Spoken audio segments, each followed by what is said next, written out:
Hello friends, welcome back to our YouTube channel SSC tools.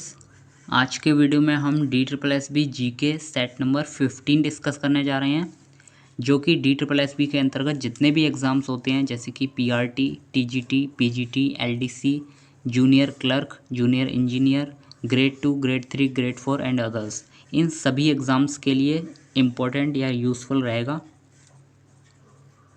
तो कल के video में हमने क्वेश्चन नंबर 31 तक डिस्कस कर लिया था। तो क्वेश्चन नंबर 31 का जो सॉल्यूशन है वो आप देख सकते हैं। तो यहाँ से आप पढ़ सकते हैं क्वेश्चन नंबर 31 का सॉल्यूशन। तो आज के वीडियो में स्टार्ट करते हैं क्वेश्चन नंबर 32 से। नीचे कुछ क्षेत्रों के नाम उनसे संबंधित बायोम के साथ दिए गए हैं, तो कौन सा जोड़ा सही नहीं मेल खाता।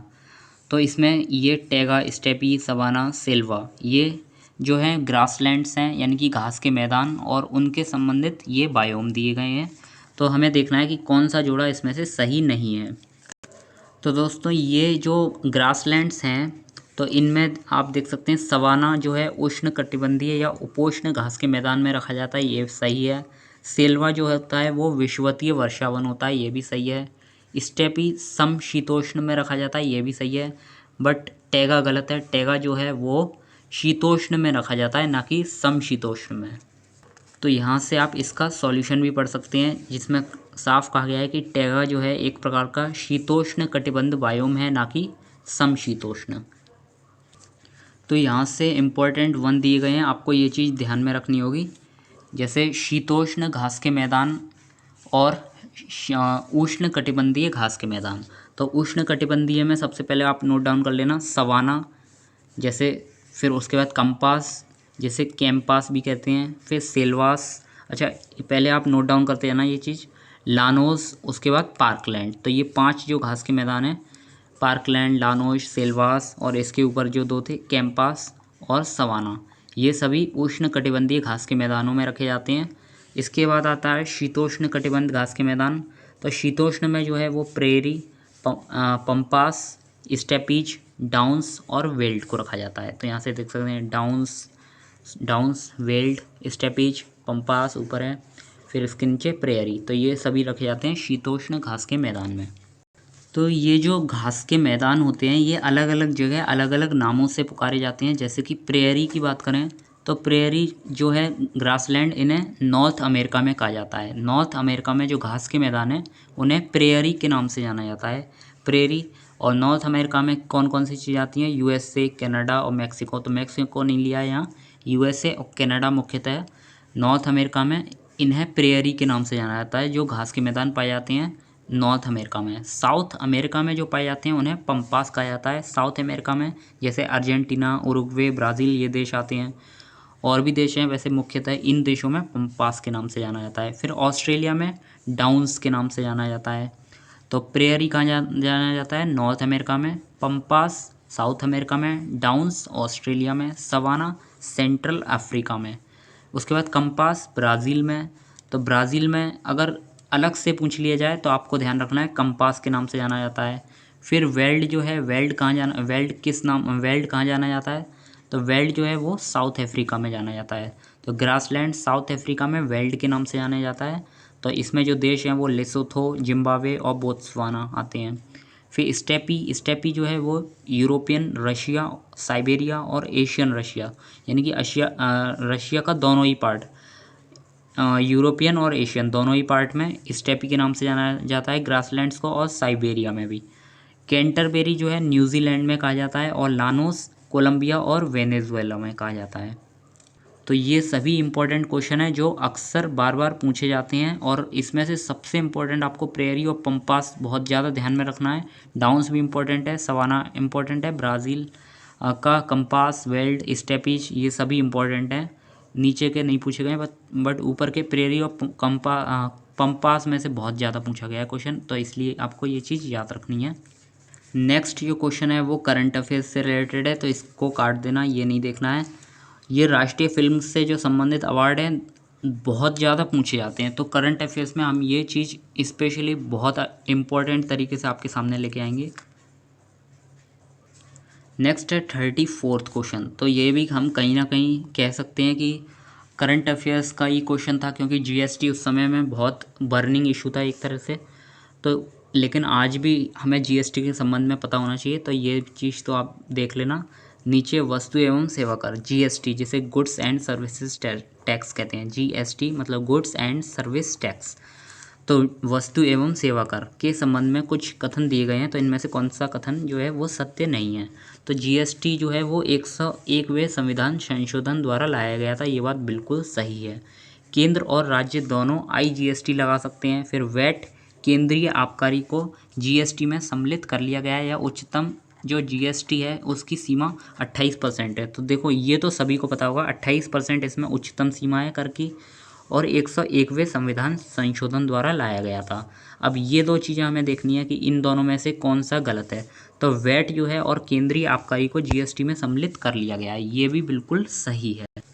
कि जो पहले वैट लगाया जाता था तो वो पहले अब जीएसटी में ही सम्मिलित कर लिया गया है, यानी कि इसका ऑप्शन नंबर बी करेक्ट हो जाएगा, क्योंकि बी गलत है, क्योंकि केंद्र और राज्य दोनों आईजीएसटी लगा सकते हैं, ये कथन गलत है।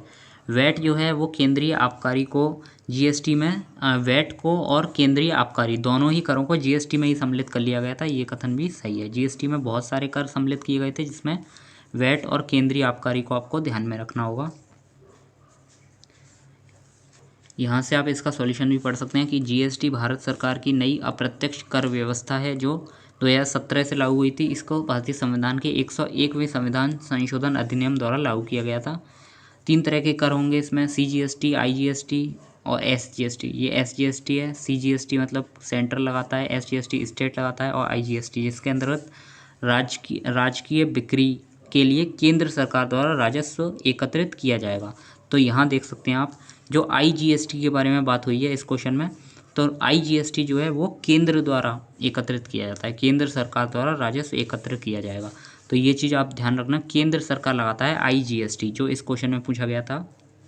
यहाँ ऑप्शन नंबर बी में दोनों ही दे दिया था, केंद्र राज्य आईजीएसटी। तो आईजीएसटी आपको ध्यान में रखना है, आईजीएसटी जो है वो केंद्र द्वारा। और सीजीएसटी आ जाए तो समझ ही जाना, सीजीएसटी मतलब सेंटर ही लगाएगा, सी से सेंटर मतलब केंद्र। और एसजीएसटी जो होता है वो स्टेट लगाता है, स्टेट जीएसटी कहते हैं। आईजीएसटी जो है वो केंद्र लगाता है। नेक्स्ट क्वेश्चन जो है वो 35वां क्वेश्चन, जिसमें रैंक के बारे में पूछा गया था। पुरानी रैंक हमें ध्यान नहीं रखनी है, और आपको ये जितनी भी इम्पोर्टेंट रैंक थी वो करा दी गई थी। अब जो नई नई 1-2 रह गई हैं वो आपको आगे के वीडियो में ज़रूर प्रोवाइड की जाएंगी। तो नेक्स्ट क्वेश्चन हमारा अंतःस्रावी ग्रंथि से संबंधित है, 36 क्वेश्चन। तो मानव अंतःस्रावी ग्रंथियां और उनके द्वारा उत्पन्न किए जाने वाले हार्मोन्स दिए गए हैं, तो कौन सा जोड़ा सही नहीं है, तो इसमें से हमें देखना होगा। तो ऑप्शन पढ़ लेते हैं हम। अग्न्याशय ग्लूकागोन कहते हैं इसको, एड्रिनल कॉर्टेक्स एड्रिनलिन, पीयूष ग्रोथ हार्मोन, अग्न्याशय इंसुलिन। तो ये बायोलॉजी का क्वेश्चन है, आपको ये चीज़ हार्मोन तो आपको बहुत इंपॉर्टेंट तरीके से लर्न होनी चाहिए, तो हम ये अच्छे से लर्न कर लेते हैं एक बार। तो अंतःस्रावी ग्रंथियों के बारे में हम पढ़ने जा रहे हैं। तो पहली जो अंतःस्रावी ग्रंथियाँ होती क्या हैं, सबसे पहले आप ये चीज़ समझ लेना। अंतःस्रावी ग्रंथि, तो अंतःस्रावी ग्रंथि जो होती हैं वो ऐसी ग्रंथि होती हैं जो डक्टलेस होती हैं। डक्टलेस यानी कि जिसमें नलिका नहीं होती है, हम कह सकते हैं नलिका विहीन ग्रंथियाँ होती हैं। तो नलिका विहीन ग्रंथियाँ होती हैं, ये नलिका विहीन ग्रंथियाँ जो हार्मोन का स्राव करती हैं, हार्मोन्स का स्राव करती हैं, और नलिका विहीन होती हैं ये। तो हार्मोन का स्राव करती हैं, और नलिका विहीन जो ग्रंथियाँ होती हैं वो क्या कहलाती हैं, अंतःस्रावी ग्रंथियाँ कहलाती हैं। तो कौन सी ग्रंथि कौन सा हार्मोन को रिलीज़ करती है, ये चीज़ हमें लर्न होनी चाहिए, क्योंकि बार बार यही एग्ज़ाम में पूछते हैं। तो हाइपोथैलेमस सबसे पहली ग्रंथि है। हाइपोथैलेमस जो है वो अग्र मस्तिष्क के नीचे की ओर उपस्थित होती है, जिसे कह सकते हैं हम basal part of forebrain के नीचे वाले भाग में उपस्थित होती है, जो हाइपोथैलेमस होती है वो। तो ये क्या कौन सा हार्मोन रिलीज़ करती है, तो ये बहुत सारे हार्मोन रिलीज़ करती है, लेकिन जो भी हार्मोन रिलीज़ करती है तो उनको हम न्यूरो हार्मोन्स कह देते हैं। तो न्यूरो हार्मोन्स कह देते हैं इन सभी को हार्मोन्स को। तो ये भी पूछ लिया जाता है आपसे अक्सर कि न्यूरो हार्मोन्स को कौन सी ग्रंथि स्रावित करती है। तो जो न्यूरो हार्मोन्स का स्रावण है वो हाइपोथैलेमस ग्रंथि करती है। नेक्स्ट, उसके बाद ये कौन कौन से हार्मोन्स निकालती है, तो अंतःस्रावी ग्रंथि। तो आपको ये चीज़ ध्यान में रखना है, जिस भी हार्मोन के सामने अगर रिलीजिंग हार्मोन लिखा आ जाए तो ये ट्रिक के जरिए आप समझ जाना। रिलीजिंग हार्मोन जहाँ भी लिखा जाए, रिलीजिंग हार्मोन या फिर आपको आर से मतलब रिलीजिंग हार्मोन, तो ये भी जो हार्मोन है वो हमेशा हाइपोथैलेमस द्वारा निकाला जाएगा। जैसे कि फॉर एग्जांपल यहाँ लिखा है TRH, GnRH, CRH, GHRH, यानी कि TRH थायरोट्रोपिन और RH से होगा रिलीजिंग हार्मोन। तो थायरोट्रोपिन T से थायरोट्रोपिन की स्पेलिंग यहाँ लिखी है और RH से रिलीजिंग हार्मोन। ऐसे ही GnRH मतलब गोनेडोट्रोपिन, RH से रिलीजिंग हार्मोन। तो GN से क्या होगा, गोनेडोट्रोपिन रिलीजिंग हार्मोन। CRH से मतलब कॉर्टिकोट्रोपिन रिलीजिंग हार्मोन। GnRH से ग्रोथ हार्मोन फिर रिलीजिंग हार्मोन। GH से ग्रोथ हार्मोन और RH से रिलीजिंग हार्मोन। तो जहाँ भी आपको RH दिखाई दे जाए तो वहाँ समझ जाना इसका मतलब है रिलीजिंग हार्मोन, और रिलीजिंग हार्मोन हमेशा हाइपोथैलेमस ग्रंथि द्वारा स्रावित किया जाता है। तो जो स्रावित इस तरह लिखते हैं स्रावित, या तो अंतःस्रावी ग्रंथियाँ जो होती हैं वो रिलीजिंग हार्मोन इन सभी का स्रावण करती हैं। इन सभी का जो काम है वो क्या होता है तो वो हम आगे जाके पढ़ेंगे। थायरोट्रोपिन थायराइड से संबंधित होती है। गोनाडोट्रोपिन आप समझ जाना कि ये जो मेल एंड फीमेल है उसके सेक्सुअल संबंध से रिलेटेड होती है। CRH जिसे कहते हैं कॉर्टिकोट्रोपिन, तो ये पिट्यूटरी को इन्फॉर्मेशन ले जाती है। तो पिट्यूटरी क्या होती है, वो ग्रंथि होती है, वो भी अंतःस्रावी ग्रंथि होती है, ब्रेन में होती है, तो वो हम आगे जाके पढ़ेंगे। GHRH मतलब ग्रोथ हार्मोन रिलीजिंग हार्मोन। तो ये खुद कुछ काम नहीं कर रहा है, बल्कि जो ग्रोथ हार्मोन है उसको रिलीज़ करने वाला हार्मोन है। यानी कि अगर ये रिलीज़ नहीं होगा तो ग्रोथ हार्मोन भी रिलीज़ नहीं होगा। यानी कि ग्रोथ हार्मोन को ये बताने जाता है कि आप रिलीज़ हो, तब जाके ग्रोथ हार्मोन को होश आता है कि हाँ मेरे को भी कुछ काम करना है। तो आप समझ गए होंगे अब ये क्या करती है। तो इन सभी हार्मोन्स को ये जगाती है। तो यहाँ पे रिलीजिंग हार्मोन लिखा जाए आप समझ जाना हाइपोथैलेमस। इसके अलावा एक अलग से डोपामाइन, तो डोपामाइन हार्मोन जो है वो भी हाइपोथैलेमस ग्रंथि स्रावित करती है। इससे कौन सी बीमारी हो जाती है तो हाइपो सिक्रेशन, मतलब अगर इसका स्राव हाइपो और हाइपर आप समझ जाना। हाइपर मतलब ज़्यादा श्रावण होता है, मतलब ज़्यादा हार्मोन निकलता है तो उसको हाइपर कह देते हैं, और कम हार्मोन का श्रावण होता है तो उसे हाइपो कहते हैं। तो हाइपो सिक्रेशन से मतलब कम श्रावण होता है डोपामाइन का, तो उससे पार्किंसंस डिजीज़ हो जाती है, पार्किंसन बीमारी हो जाती है। हाइपो सिक्रेशन जब डोपामाइन का होता है, यानी कि डोपामाइन जब कम स्रावित होता है, कम निकलता है, तब उससे पार्किंसन डिजीज़ हो जाती है। डोपामाइन का काम क्या होता है तो प्रोलैक्टिन हार्मोन को रोकने का काम करता है। प्रोलैक्टिन हार्मोन होता क्या है तो प्रोलैक्टिन हार्मोन जो है वो वुमेन्स में मिल्क का प्रोडक्शन करता है या फिर ओव्यूलेशन को स्टॉप करता है प्रेगनेंसी के दौरान। तो ये कहीं कुंवारी लड़कियों में ना जाए, तो इसलिए ये रोकने का काम करता है डोपामाइन। नेक्स्ट, और एक चीज़ प्रोलैक्टिन हार्मोन क्या होता है तो ये मिल्क रिलीजिंग का काम करता है, तो आप समझ गए होंगे अब। उसके अलावा हम पढ़ते हैं पीनियल ग्रंथि। तो पीनियल ग्रंथि जो होती है वो अग्र मस्तिष्क के पश्चिम भाग में उपस्थित होती है। पीनियल ग्रंथि यानी कि डोर्सल साइड ऑफ फोरब्रेन मतलब अग्र मस्तिष्क, और उसके पीछे भाग में उपस्थित होती है पीनियल ग्रंथि। हार्मोन कौन सा स्रावित करती है ये तो मेलाटोनिन हार्मोन ये स्रावित करती है पीनियल ग्रंथि। और ये करता क्या है तो मेलाटोनिन आपने बहुत सुना होगा, ये नॉर्मलाइजेस कलर ऑफ स्किन। जैसे आप धूप में जाते हैं तो काले पड़ जाते हैं, फिर थोड़ी देर बाद आपका कलर नॉर्मल हो जाता है। कभी कोई छांटा मार दे तो एकदम स्किन जो होती है वो लाल पड़ जाती है, फिर थोड़ी देर बाद वो अपने आप नॉर्मल हो जाता है। तो ये मेलाटोनिन हार्मोन की वजह से होता है। दैनिक चक्र, लैंगिक विकास और इंटरनल बॉडी टेम्परेचर, इन सभी को भी ये कंट्रोल करता है पीनियल ग्रंथि से निकलने वाला मेलाटोनिन हार्मोन, जिसमें मुख्य काम आपको कलर ऑफ द स्किन ध्यान में रखना है, इसको नॉर्मल करता है।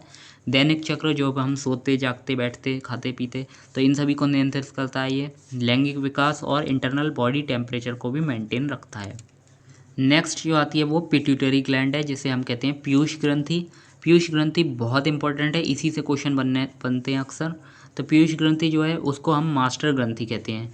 अच्छा, मास्टर ग्रंथि कहते हैं इसको पीयूष ग्रंथि को, लेकिन मास्टर ग्रंथि यानी कि पीयूष ग्रंथि की भी मास्टर ग्रंथि कौन होती है तो सबसे पहले जो हमने पढ़ी थी हाइपोथैलेमस ग्रंथि। अब ऐसा क्यों होता है, क्योंकि चलो थोड़ी देर में डिस्कस करेंगे ऐसा क्यों होता है, ये थोड़ी देर में देखते हैं।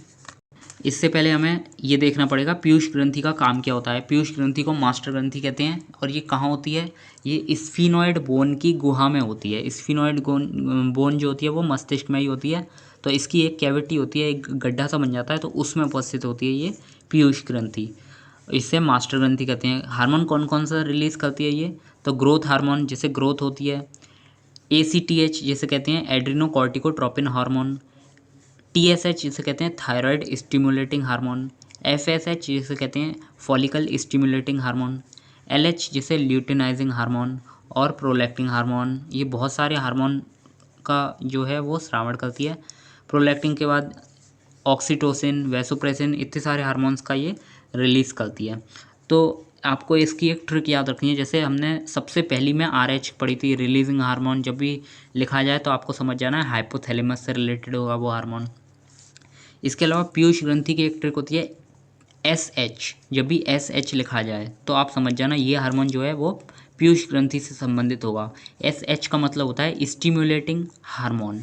तो स्टिमुलेटिंग हार्मोन जैसे कि आप यहाँ देख सकते हैं SH यहाँ लिखा है, तो ये जितने भी हार्मोन होते हैं SH लगाओ वो पिट्यूटरी ग्लैंड से संबंधित होते हैं। ACTH इसमें कहते हैं एड्रीनोकॉर्टिकोट्रोपिन हार्मोन। फिर आता है थायराइड हार्मोन। अच्छा, एड्रीनोकॉर्टिकोट्रोपिन हार्मोन ये आगे जाके पढ़ेंगे हम। एड्रीनो मतलब आपको एड्रिनल ग्लैंड होती है उससे संबंधित ये हार्मोन होता है। TSH थायराइड स्टिमुलेटिंग हार्मोन होता है। थायराइड ग्रंथि जो गले में होती है वो उससे संबंधित होता है ये। TSH follicle stimulating hormone. Follicle मतलब जो मेल में स्पर्म और फीमेल में ओव्यूलेशन फॉलिकल बनाता है, तो उससे संबंधित होता है ये। LH किससे संबंधित होता है, ये भी ल्यूटेनाइजिंग हार्मोन होता है, ये सेक्सुअल फंक्शन से संबंधित होता है। प्रोलैक्टिन हार्मोन जो होता है वो ओव्यूलेशन को स्टॉप रखता है, जहाँ हमने देखा था शुरुआत में ये डोपामाइन से जो डिजीज़ हो रही थी। यहाँ देख सकते हैं डोपामाइन अगर हाइपोसिक्रेशन होता है तो यहाँ प्रोलैक्टिन हार्मोन को रोकने का काम करता था। अगर ये काम नहीं हो पाता है, डोपामाइन का हाइपोसिक्रेशन होने लगता है यानी कि कम स्राव होता है, तो पार्किंसन डिजीज़। तो यहाँ हमने देखा था जो प्रोलैक्टिन हार्मोन, इसको रिलीज़ कौन करता है, तो आप यहाँ देख सकते हैं प्रोलैक्टिन हार्मोन को रिलीज़ करने का काम जो है वो पीयूष ग्रंथि करती है। ऊपर हम पीयूष ग्रंथि पर चल रहे हैं, तो पीयूष ग्रंथि को प्रोलैक्टिन हार्मोन कहते हैं, यानी कि पीयूष ग्रंथि जो है वो प्रोलैक्टिन हार्मोन का स्राव करती है और ये ओव्यूलेशन स्टॉप का काम करता है प्रेगनेंसी के दौरान। फिर ऑक्सीटोसिन जो है वो रिलीजिंग ऑफ मिल्क का काम करता है। अच्छा, ये दोनों ही ये मिलकर काम करते हैं, रिलीजिंग ऑफ मिल्क, प्रोलैक्टिन का भी काम होता है, ऑक्सीटोसिन। लेकिन अगर दोनों ही लिखाया जाए तो आपको प्रायोरिटी ऑक्सीटोसिन को देनी है, रिलीजिंग ऑफ मिल्क, ऑक्सीटोसिन। फिर वैसोप्रेसिन क्या करता है, एंटी डायूरेटिक होता है, मतलब हमारी जो यूरिन होती है उसमें बहुत ज़्यादा पानी जो है वो ना निकले, इसलिए वैसोप्रेसिन का यूज़ किया जाता है, वरना हमारे शरीर में पानी की कमी हो जाएगी। तो इसलिए अब पीयूष ग्रंथि जो होती है उसको हम मास्टर ग्रंथि कहते हैं, मास्टर ग्रंथि कहते हैं। और इसकी भी जो मास्टर ग्रंथि है तो वो क्या होती है, सबसे पहले जो हमने पढ़ी थी हाइपोथैलेमस, हाइपोथैलेमस जो होती है वो पीयूष ग्रंथि की भी मास्टर ग्रंथि होती है।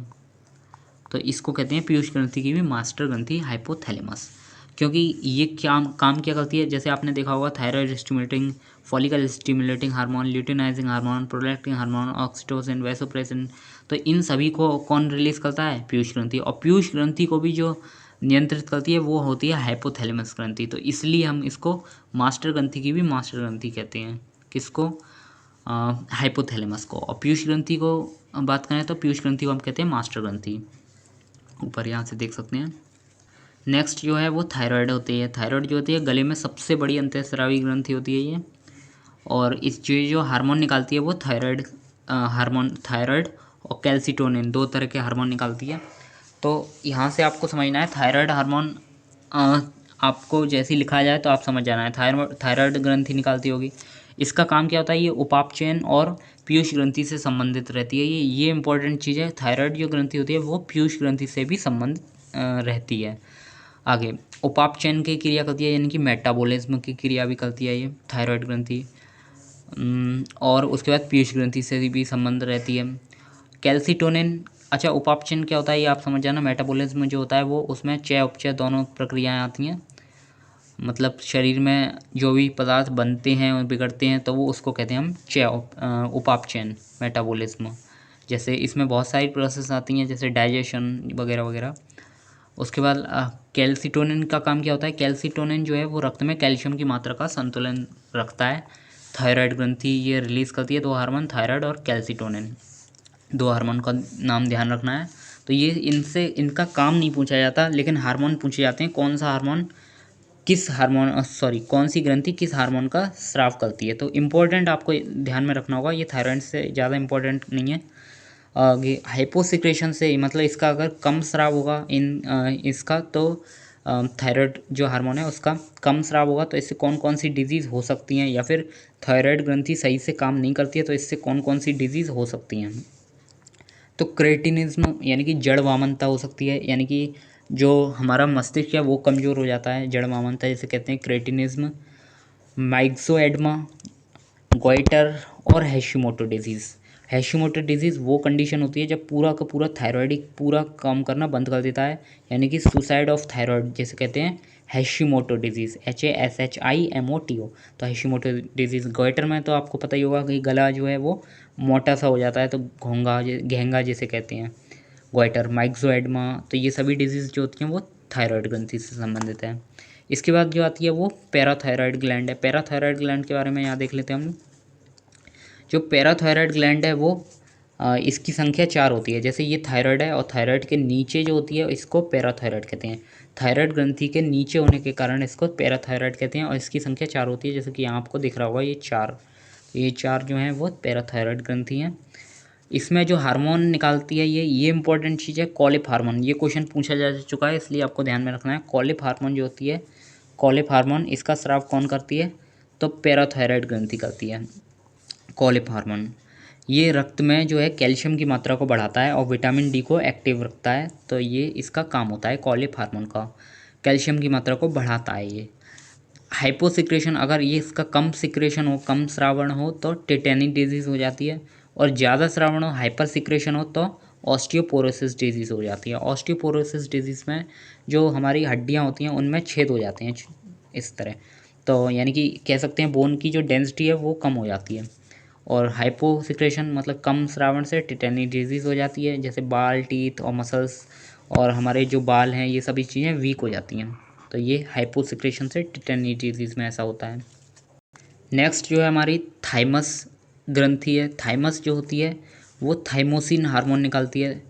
ये बहुत सरल है, थाइमस तो थाइमोसिन हार्मोन। ये थाइमोसिन क्या करता है? इम्यूनिटी बच्चों में लाता है। तो थाइमस ग्लैंड की जो एक खास बात है, ये बच्चों में होती है, बड़े होने पर ये स्वतः गायब हो जाती है। फिर नेक्स्ट है पेनक्रियाज, जिसे अग्न्याशय कहते हैं। तो अग्न्याशय जो होती है वो मिश्रित ग्रंथि होती है। मिश्रित ग्रंथि मतलब ये अंतःस्रावी ग्रंथि की तरह तो काम करती ही करती है, साथ ही बाह्य स्रावी ग्रंथि की तरह काम करती है। इम्पोर्टेंट पॉइंट जो है वो बाह्य स्रावी की ग्रंथि की तरह ज़्यादा काम करती है। इसका जो 98 से 99% जो भाग है वो बाह्य स्रावी ग्रंथि की तरह काम करता है। अच्छा, अंतःस्रावी और बाह्यस्रावी में अंतर क्या होता है? तो अंतःस्रावी हमने बताया था आपको, ये डक्टलेस होती है, यानी कि ये नलिका विहीन होती है अंतःस्रावी, और हार्मोन निकालती है। जबकि बाह्यस्रावी जो होती है इसमें नलिकाएं होती हैं और ये एंजाइम निकालती है। ये हार्मोन निकालती है और ये बाह्यस्रावी जो है वो एंजाइम्स निकालती है, एंजाइम्स। तो एंजाइम का टॉपिक हम बाद में पढ़ेंगे, आपको अभी यहाँ से अंतःस्रावी ग्रंथि के रूप में पढ़ना है। तो अंतःस्रावी ग्रंथि जो पेनक्रियाज होती है उसकी लैंगर हैंस की द्वीप कोशिकाएं, यानी कि आइलेट्स ऑफ लैंगर हैंस, ये जो भाग होता है अग्न्याशय का, लैंगर हैंस के द्वीप, तो ये जो है वो अंतःस्रावी की भांति काम करता है। तो ये क्वेश्चन पूछ लिया जाता है कि अग्न्याशय कौन सा भाग अंतःस्रावी ग्रंथि की तरह बिहेव करता है? तो लैंगर हैंस के द्वीप ये काम करते हैं अग्न्याशय ग्रंथि में अंतःस्रावी ग्रंथि की तरह। और इससे 2 हार्मोन निकलते हैं, तो वो हैं इंसुलिन और ग्लूकागॉन। इंसुलिन का नाम तो आपने बहुत सुना होगा, ये डायबिटीज़ का कारण होता है इंसुलिन। तो और ग्लूकागॉन जो होता है वो बीटा सेल्स, और इंसुलिन जो होता है वो इंसुलिन जो होता है वो बीटा सेल्स निकालती है, और ग्लूकागॉन जो होता है वो अल्फा सेल्स निकालती है। जैसे यहाँ हमने पढ़ा था ऊपर, जो अंतःस्रावी ग्रंथि की तरह इसका अग्न्याशय का लैंगर हैंस की द्वीप कोशिकाएं जो होती हैं वो अंतःस्रावी ग्रंथि की तरह काम करती हैं, और इसका भी जो दो तरह के सेल होते हैं, बीटा सेल और अल्फा सेल्स। तो इसका अल्फा सेल जो है वो ग्लूकागॉन हार्मोन निकालता है और बीटा सेल जो है वो इंसुलिन हार्मोन निकालता है। तो ये चीज़ आपको ध्यान में रखनी है। कार्य क्या होता है इसका, तो रक्त में शर्करा की मात्रा का नियंत्रण करता है। अगर ये इंसुलिन ज़्यादा कम हो जाता है तो आपको पता ही है क्या हो जाता है, डायबिटीज़ का कारण बनता है इंसुलिन।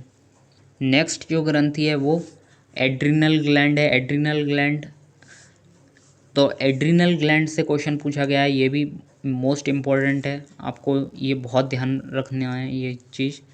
तो एड्रिनल ग्लैंड कहाँ होती है, क्यों इसको ऐसा कहा जाता है, तो आप यहाँ से देख सकते हैं। जैसे ये चित्र बनाया गया है, ये जो है ये किडनी है हमारी, और किडनी के ठीक ऊपर इस तरह लगी रहती है ये एड्रिनल ग्लैंड। तो इसका दो भाग होते हैं एड्रिनल ग्लैंड के, एक मेड्यूला एक कॉर्टेक्स। तो एड्रिनल मेड्यूला, एड्रिनल कॉर्टेक्स। तो एड्रिनल मेड्यूला जो होता है वो तो इनर पार्ट होता है, अंदर का भाग होता है, और जो बाहर का भाग होता है उसे कॉर्टेक्स कह देते हैं। बाहरी भाग जो होता है एड्रिनल ग्रंथि का उसको कॉर्टेक्स, और अंदर वाले भाग को मेड्यूला। यहाँ से कोई क्वेश्चन बना है ये क्वेश्चन, तो ये चीज़ ध्यान में रखनी है। एड्रिनल मेड्यूला जो होती है यानी कि मध्य का भाग होता है अंदर का, तो उसमें से दो हार्मोन निकलते हैं जिसे कहते हैं एड्रिनेलिन और नॉन एड्रिनेलिन। तो इसे हम एपिनेफ्रिन या नॉन एपिनेफ्रिन भी कह देते हैं। नेफ्रिन से समझ जाना, नेफ्रिन का मतलब होता है किडनी, और एपी मतलब इसके ऊपर, किडनी के ऊपर, आप यहाँ से देख सकते हैं ये किडनी के ऊपर होती है इसलिए इसको एपिनेफ्रिन कह देते हैं। ऐसे ही नॉन एपिनेफ्रिन, क्योंकि यहाँ नॉन एड्रिनेलिन लगा है तो इसलिए यहाँ नॉन एपिनेफ्रिन लगा दिया है। तो ये दो तरह के हार्मोन जो होते हैं एड्रिनेलिन और नॉन एड्रिनेलिन, ये एड्रिनल मेड्यूला निकालता है। इसको हम कैटिकोलामाइन भी कहते हैं, इस हार्मोन को कैटिकोलामाइन। दोस्तों इंग्लिश की प्रॉब्लम नहीं होनी चाहिए आपको, नाम आपको इंग्लिश में ही ऐसे ही लिखाएंगे कैटिकोलामाइन, तो ऐसे ही लिखा आएगा, आपको ऐसे लिख लेना है कैटिकोलामाइन, कैटिकोलामाइन, कोलामाइन। तो नाम की आप इंग्लिश हिंदी मत करना, क्योंकि ये चीज़ बायोलॉजी जो होती है वो मोस्टली इंग्लिश में ही पढ़ी जाती है। इंग्लिश ही आपको, बायोलॉजी जो है हमने हिंदी भी लिखा है, लेकिन हिंदी इंग्लिश बाइलिंगुअल पढ़ना होगा आपको, क्योंकि जो जो चीज़ इंग्लिश में है हिंदी में है ही नहीं, तो कहाँ से हिंदी प्रोवाइड की जाए। तो इसलिए आपको ये चीज़ ऐसे ही नोट डाउन करनी होगी और ऐसे ही लर्न करना आप लोग, क्योंकि इसके सब नाम ऐसे ही लिखे आते हैं। तो कैटिकोलामाइन भी कहते हैं किस किस को, एड्रिनेलिन और नॉन एड्रिनेलिन हार्मोन को। इसको इमरजेंसी हार्मोन भी कह देते हैं, लड़ो और उड़ो हार्मोन। जैसे आपको गुस्सा होता होगा तो आपको लगता होगा अचानक से खून कर दूं किसी का, इतनी गुस्सा आ जाती होगी, और एकदम से गुस्सा शांत हो जाता होगा तो कुछ नहीं।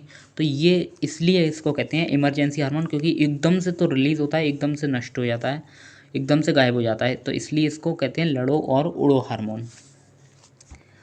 जो इसका कॉर्टेक्स पार्ट होता है एड्रिनल ग्लैंड का, तो ये दो तरह के हार्मोन निकालता है, जिसमें ग्लूकाकॉर्टिकॉइड्स और मिनरेलोकॉर्टिकॉइड्स का नाम आता है। तो ग्लूकाकॉर्टिकॉइड्स और मिनरेलोकॉर्टिकॉइड्स जो होता है, ये जो ग्लूकाकॉर्टिकॉइड्स होता है वो कार्बोहाइड्रेट का उपापचयन करता है, और मिनरेलोकॉर्टिकॉइड्स मिनरल और जल का जो है वो उपापचयन करता है। तो ये चीज़ आपको ध्यान में रखनी है, नाम से ही पता चल रहा है ये। तो ग्लूका मतलब कार्बोहाइड्रेट और मिनरलो यानी कि मिनरल्स एंड जल का उपापचयन करता है। अब इनसे कौन कौन सी बीमारी हो जाती हैं, ये ज़्यादा सही से काम नहीं करता है। तो हाइपर सिक्रेशन से, यानी कि एड्रिनेलिन अगर ज़्यादा सिक्रेशन, इसका ज़्यादा स्रावण हो जाए तो क्या हो जाता है, फियोक्रोमोसाइटोमस डिजीज़ हो जाती है। फियोक्रोमोसाइटोमस डिजीज़ में थकान, घबराहट, पसीना, ये सब चीज़ें आने लगती हैं। इसके बाद hyper secretion of cortisol. Cortisol hormone, जैसे यहाँ कॉर्टिकॉइड्स, तो इसको कॉर्टिसोल हार्मोन भी कहते हैं। ये क्वेश्चन अलग से पूछा गया है, कॉर्टिसोल हार्मोन। तो कॉर्टिसोल जो हार्मोन है, कॉर्टिसोल, तो कॉर्टिसोल यहाँ कॉर्टिसोल, तो कॉर्टिसोल हार्मोन जो होती है उसका सिक्रेशन कौन करता है, तो आपको ये चीज़ ध्यान रखना है, एड्रिनल ग्रंथि करती है। हाइपर सिक्रेशन से, पूरा लिख लेना, हाइपर सिक्रेशन मतलब ज़्यादा स्रावण होता है कॉर्टिसोल हार्मोन का, तो इससे ये डिजीज़ हो जाती है कशिंग सिंड्रोम। तो यहाँ लिखा है कशिंग सिंड्रोम डिजीज़ हो जाती है अगर इसका हाइपर सिक्रेशन। आपको यहाँ से ध्यान देना है, ग्लूकाकॉर्टिकॉइड्स, ग्लूका मतलब कार्बोहाइड्रेट, और अगर कार्बोहाइड्रेट ज़्यादा, हाइपर सिक्रेशन ज़्यादा बन जाए कार्बोहाइड्रेट, तो कौन सी डिजीज़ हो जाएगी, कशिंग सिंड्रोम, जिसमें फैट जो होता है, फैट चढ़ जाता है बॉडी पर, बेली जो होता है पेट निकल जाता है, फैट फेस, हमारा चेहरा मोटा मोटा दिखने लगता है, तो ये कशिंग सिंड्रोम डिजीज़ में ऐसा होता है। हाइपोसिक्रेशन, अगर इसका श्रवण कम हो जाए तो आपको पता ही है ग्लूकाकॉर्टिकॉइड्स वगैरह, इसका अगर हाइपोसिक्रेशन हो जाए तो एडिसन्स डिजीज़ हो जाती है, जिसे हम कह सकते हैं आईक्यू कम हो जाता है। आईक्यू जो होता है मतलब हमारी ब्रेन की कैपेसिटी जो होती है वो कम हो जाती है, हाइपोसिक्रेशन हो जाए अगर ग्लूकाकॉर्टिकॉइड्स का। तो लास्ट दो और बची हैं, बस हो गया कंप्लीट। टेस्टीज़, ये सभी को पता होगा, टेस्टीज़ वृषण।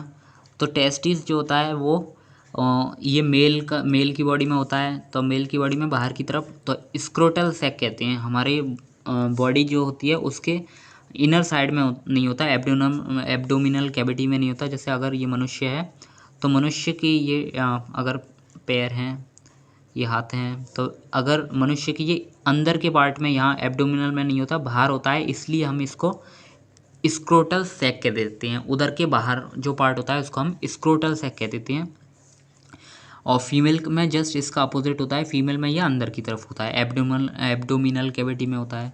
हार्मोन कौन सा निकालता है ये, तो एंड्रोजन हार्मोन निकालता है। एंड्रोजन हार्मोन में टेस्टोस्टेरोन मुख्यतः हार्मोन है। आपने सुना होगा मेल में टेस्टोस्टेरोन हार्मोन मुख्यतः होता है, जो टेस्टिस का काम होता है। और ये टेस्टोस्टेरोन जो है वो एग्जाम्पल किसका है, तो एंड्रोजन हार्मोन का काम है। एंड्रोजन को हम मेल हार्मोन भी कह देते हैं। तो एंड्रोजन का ही एक एग्जाम्पल है टेस्टोस्टेरोन। कौन निकालता है, टेस्टिस। तो टी से टेस्टिस, टी से टेस्टोस्टेरोन। स्पर्मेटोजेनेसिस यानी कि वीर्य बनाने का काम करता है ये। इसके बाद लास्ट जो है अंतःस्रावी ग्रंथि हमें पढ़नी है, वो अंडाशय, ओवरी है, जो कि फीमेल की बॉडी में पाई जाती है और ये उदर गुहा में उपस्थित होती है। जैसे कि मेल की बॉडी में स्क्रोटल सैक में उपस्थित थी बाहर की ओर, लेकिन फीमेल की बॉडी में ओवरी अंडाशय जो होता है वो अंदर की ओर उदर गुहा में उपस्थित होता है। हार्मोन कौन से निकालता है ये, तो एस्ट्रोजन और प्रोजेस्टेरोन हार्मोन निकालता है। तो इसमें एस्ट्रोजन का काम क्या होता है, तो ये female physical features and reproduction.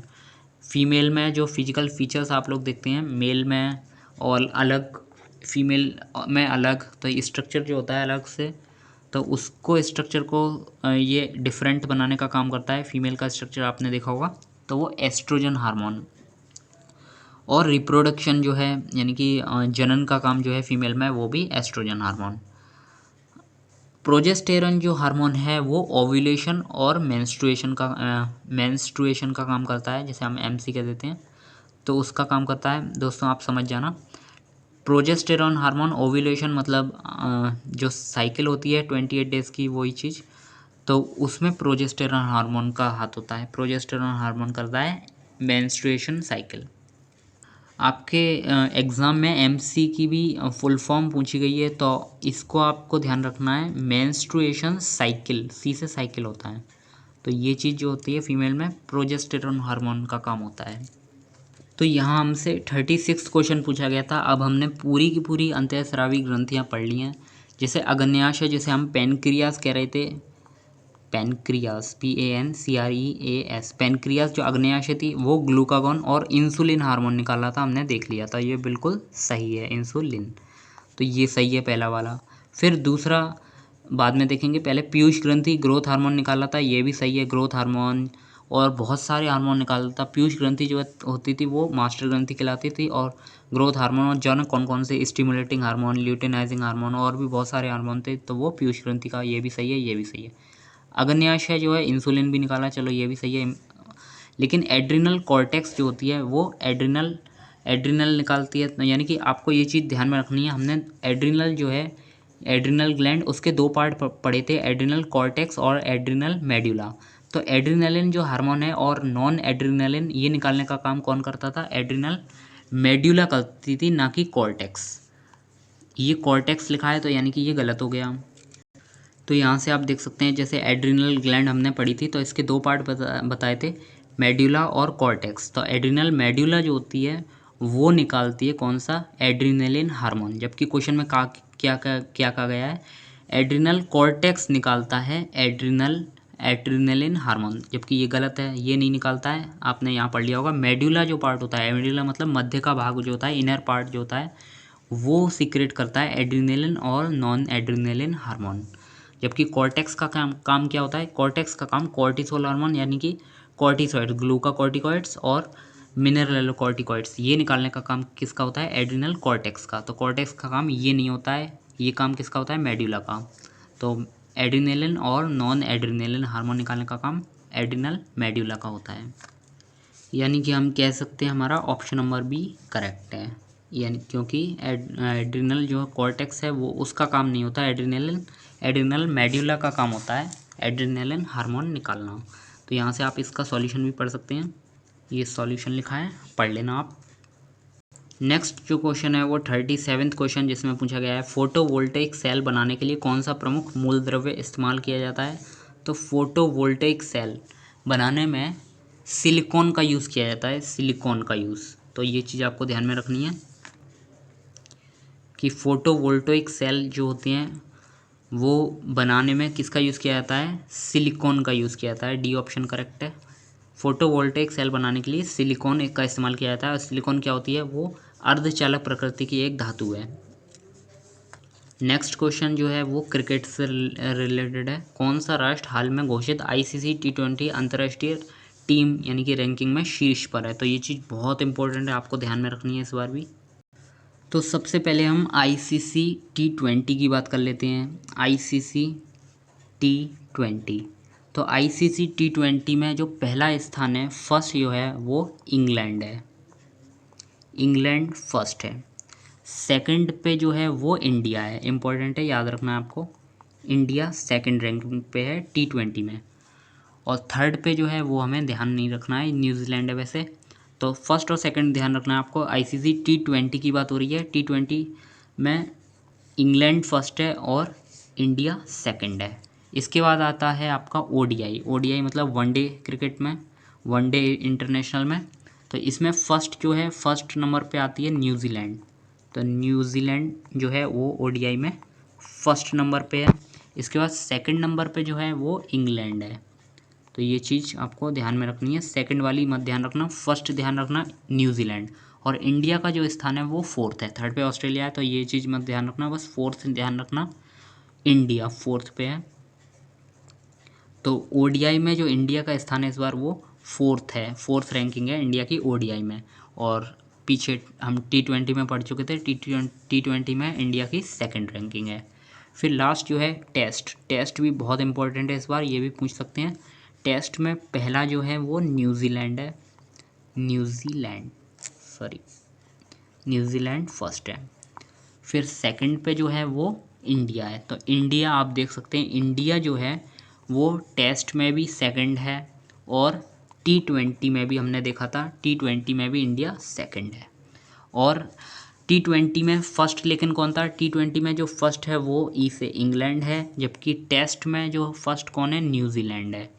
और ODI की बात करें तो फर्स्ट न्यूजीलैंड है। न्यूजीलैंड दो बार फर्स्ट किस में आया है, टेस्ट में भी न्यूजीलैंड फर्स्ट है और ODI में भी न्यूजीलैंड फर्स्ट है। इंडिया फोर्थ है ODI में। तो ये चीज़ आपको ध्यान रखनी है। तो यहाँ से आप देख सकते हैं, ये तो पुराना क्वेश्चन है, ये चीज़ आपको अभी ध्यान नहीं रखनी है क्योंकि ये पुराना क्वेश्चन है। लेकिन ICC T20 में शीर्ष पर कौन है, तो T20 में शीर्ष पर हमने अभी बताया था आपको, इंग्लैंड जो है वो T20 में शीर्ष पर है। T20 में इंडिया की बात करें तो इंडिया जो है वो सेकंड पर है, यानी कि फर्स्ट पर इंग्लैंड है और सेकंड पर इंडिया है T20 में। यहीं अगर टेस्ट की बात होती तो टेस्ट मैच में न्यूजीलैंड फर्स्ट पर है। फर्स्ट पर कौन है, न्यूजीलैंड फर्स्ट पर है। न्यूजीलैंड के बाद सेकंड पर कौन है, सेकंड पर जो है वो इंडिया है टेस्ट में। ODI में इंडिया फोर्थ है, फर्स्ट पे न्यूजीलैंड है। नेक्स्ट जो क्वेश्चन है वो 9th क्वेश्चन है, 39th क्वेश्चन है। मैंग्रोव जो तटीय जल में उगते हैं, तो तट पर जो जल होते हैं कोस्ट में, वहाँ मैंग्रोव उगते हैं, उन्हें डैश के रूप में वर्गीकृत किया गया है। ये पहले भी क्वेश्चन आ चुका है, रिपीटेड क्वेश्चन है। तो आप यहाँ से देख सकते हैं कि ये रिपीटेड क्वेश्चन इस सेट में आपको बहुत ज़्यादा देखने को मिलेंगे। तो मैंग्रोव को किस वन में रखा जाता है, किस वर्ग में रखा जाता है, सॉरी। तो मैंग्रोव जो है वो हेलोफाइट के रूप में रखे जाते हैं, हेलोफाइट के रूप में मैंग्रोव को रखा जाता है। तो यहाँ से इसका सॉल्यूशन पढ़ लेना। मैंग्रोव जो है वो तटीय जल में उगते हैं, हेलोफाइट या लवणोद्भिद के रूप में वर्गीकृत किया गया है। विशेष प्रकार के मरुद्भिद पौधे हैं जो ऐसे स्थानों पर उगते हैं जहाँ पर जल या मिट्टी में लवणों जैसे NaCl, MgCl2 तथा MgSO4 की अधिक सांद्रता होती है। तो क्यों कहा जाता है, आपको रीज़न भी पता लग गया होगा। हेलोफाइट मतलब हेलोजन्स, तो आपको यहाँ से याद भी हो जाएगा हेलोजन्स। तो हेलोजन्स यानी कि कहीं ना कहीं लवणों की बात हो रही है। तो लवण कौन कौन से मिट्टी में ज़्यादा पाए जाते हैं, यही चीज़ लवण ज़्यादा पाए जाते हैं, तो इसीलिए इन्हें हेलोफाइट कह देते हैं। और इस प्रकार की भूमि कार्यकी की दृष्टि से शुष्क, फिजियोलॉजी ड्राई होती है इसकी। हमारे देश में मुंबई, केरल, अंडमान निकोबार द्वीप समूह और समुद्र तटीय वनों को मैंग्रोव वनस्पति कहते हैं। तो यहाँ 40th यानी कि लास्ट आज का 10th क्वेश्चन है। जहाँपना जिसे दिल्ली का चौथा मध्यकालीन नगर कहा जाता है, तो दिल्ली का जो चौथा मध्यकालीन नगर कहा जाता है जहाँपना को, ये किसने बनवाया था, किसके द्वारा स्थापित किया गया था जहाँपना। इंपॉर्टेंट क्वेश्चन है ये बहुत। यहाँ से 4 ऑप्शन दिए गए हैं। तो जहाँपना जिसे दिल्ली का चौथा मध्यकालीन नगर कहा जाता है, उसे मोहम्मद बिन तुगलक ने बनवाया था। ये चीज़ आपको बहुत इंपॉर्टेंट है, ध्यान रखनी है। यहाँ से इसका सॉल्यूशन भी पढ़ सकते हैं। दिल्ली में जहाँपना नगर जिसे दिल्ली का चौथा मध्यकालीन नगर कहा जाता है, तो मोहम्मद बिन तुगलक द्वारा बनवाया गया था। तो मोहम्मद बिन तुगलक ने जहाँपना का निर्माण किया था, जिसे दिल्ली का चौथा मध्यकालीन नगर कहा जाता है। मोहम्मद बिन तुगलक जो काल इसका ये दिया गया, ईस्वी तक दिल्ली सल्तनत का शासक रहा, जो दिल्ली सल्तनत का पहला शासक था, जिसने तांबे व अन्य धातुओं के सिक्के के माध्यम से जनता को राजत्व का महत्व बताने का प्रयास किया था। तो ये चीज़ ध्यान में रखना, इसने पहला शासक था जो तांबा व अन्य धातुओं के सिक्के के माध्यम से जनता को राजस्व का महत्व बताने का प्रयास किया था। चमड़े के सिक्के यानी कि सांकेतिक मुद्रा का प्रचलन किया था इसने। यहाँ दोस्तों आप देख सकते हैं बहुत ज़्यादा ये स्थापत्य कला से संबंधित प्रश्न पूछे जाते हैं, मुग़ल से और सल्तनत से, तो ये आप लर्न कर लेना एक बार।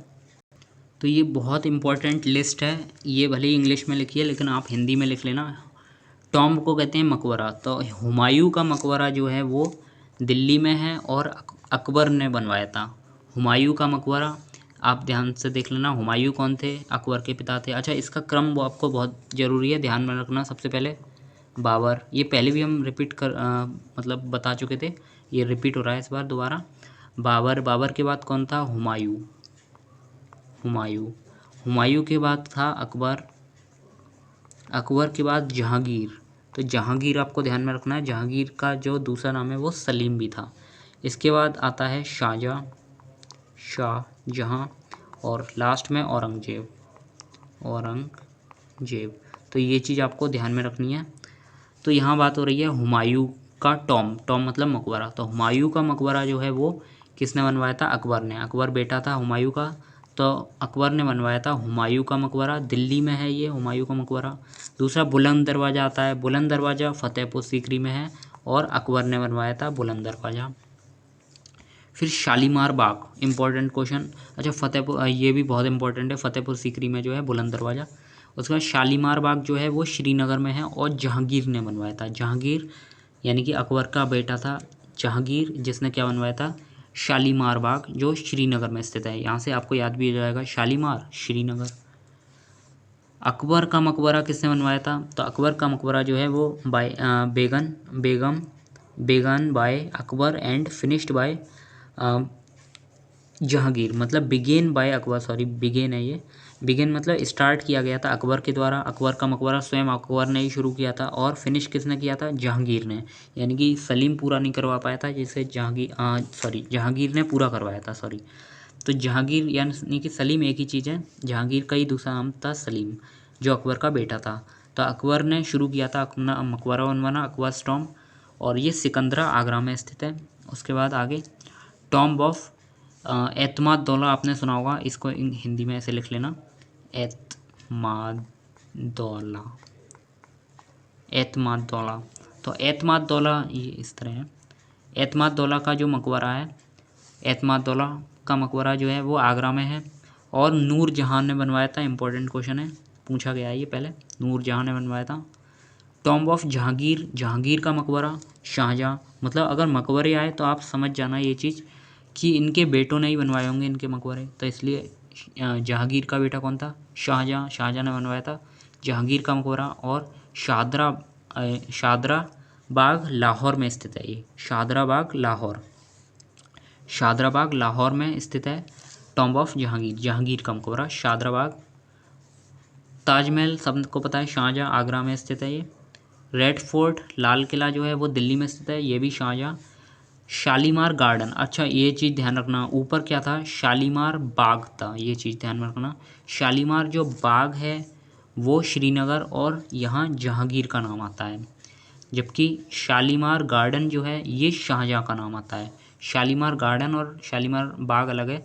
तो शालीमार जो गार्डन है वो लाहौर में स्थित है और शाहजहाँ ने बनवाया था। इसके बाद जामा मस्जिद बहुत इंपॉर्टेंट है। जामा मस्जिद दिल्ली में स्थित है और शाहजहाँ ने बनवाई थी। जामा मस्जिद दिल्ली में है और शाहजहाँ द्वारा निर्माण किया गया था इसका। तो शाहजहाँ के आपने देखा होगा बहुत ज़्यादा इंपॉर्टेंट ये 4 चीज़ें आई हैं शाहजहाँ की, चारों इम्पोर्टेंट है और एक साथ नोट करना।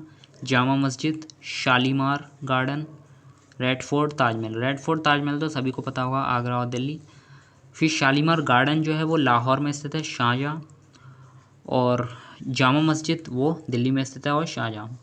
नेक्स्ट जो है बीबी का मकबरा, ये भी बहुत इंपॉर्टेंट क्वेश्चन है। बीबी का मकबरा जो है वो औरंगाबाद महाराष्ट्र में स्थित है और आजम शाह ने बनवाया था। आजम शाह।